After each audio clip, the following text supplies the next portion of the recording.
Assalamualaikum warahmatullahi wabarakatuh. Perkenalkan, nama saya Muhammad Novel Mufti. Baiklah, kesempatan kali ini saya akan mempresentasikan review buku yang mengangkat topik penting dalam dunia pendidikan, yaitu tentang eh, kurikulum capaian pembelajaran atau lebih dikenal dengan Outcome Based Education atau OB. Saya juga akan mengaitkan dengan materi profesi dan etika keguruan. Nah, yang pertama kita harus tahu dulu apa itu OB. OB adalah singkatan dari Outcome Based Education, yaitu suatu pendekatan pendidikan yang berfokus pada hasil akhir belajar atau disebut learning outcomes yang ingin dicapai oleh siswa. Berbeda dari kurikulum tradisional yang fokus pada isi atau konten, OB justru fokus pada kompetensi dan performa nyata yang harus dimiliki siswa setelah proses belajar. Nah, buku yang saya review menjelaskan bahwa OB, semua perencanaan pengajaran dan evaluasi dirancang untuk memastikan siswa mencapai hasil belajar tertentu, baik dalam aspek pengetahuan, keterampilan maupun sikap. Nah, selanjutnya itu mengapa OB?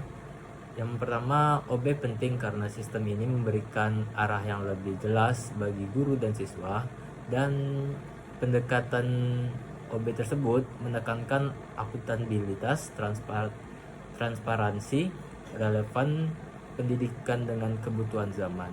Di era globalisasi, pendidikan tidak cukup hanya menyampaikan materi, tetapi harus mampu menghasilkan lulusan yang kompeten, sikap kerja, dan beretika.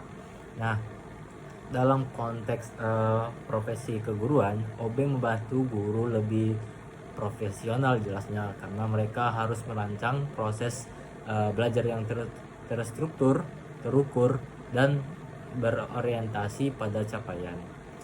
Nah, selanjutnya siapa sih yang terlibat dalam OB tersebut?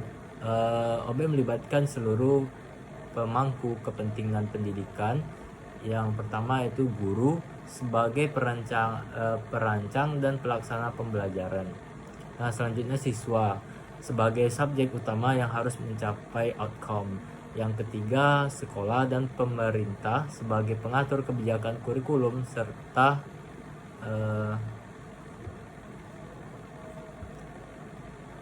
yang terakhir yaitu orang tua dan masyarakat yang ikut memantau dan mendukung proses pendidikan. Disinilah etika keguruan berperan.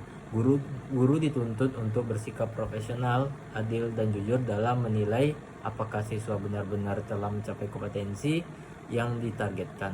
Nah, selanjutnya kapan dan di mana OB diterapkan? OB mulai populer sejak akhir abad ke-20 dan saat ini diterapkan di banyak negara termasuk Indonesia, terutama di pendidikan tinggi dan sekolah-sekolah unggulan. Kurikulum Merdeka yang saat ini digunakan juga mengandung prinsip OB, yaitu pembelajaran yang disesuaikan dengan capaian pembelajaran atau CP yang jelas, fleksibel, dan berorientasi pada peserta didik. Kaitannya dengan profesi dan etika keguruan sebagai calon guru, pemahaman terhadap OB sangat penting. Yang pertama, kita dituntut untuk merancang pembelajaran berdasarkan hasil atau outcome, bukan hanya rutinitas mengajar. Nah, yang kedua, guru harus memiliki kompetensi pedagogik dan profesional dalam mengimplementasikan OB tersebut. Nah, yang ketiga, etika guru juga diuji, misalnya dalam memberi penilaian yang objektif, tidak manipulatif, dan benar-benar mencerminkan hasil belajar siswa. Dengan kata lain, OB menguatkan posisi guru sebagai tenaga profesional yang tidak hanya mengajar, tetapi juga membentuk karakter dan kompetensi siswa secara utuh.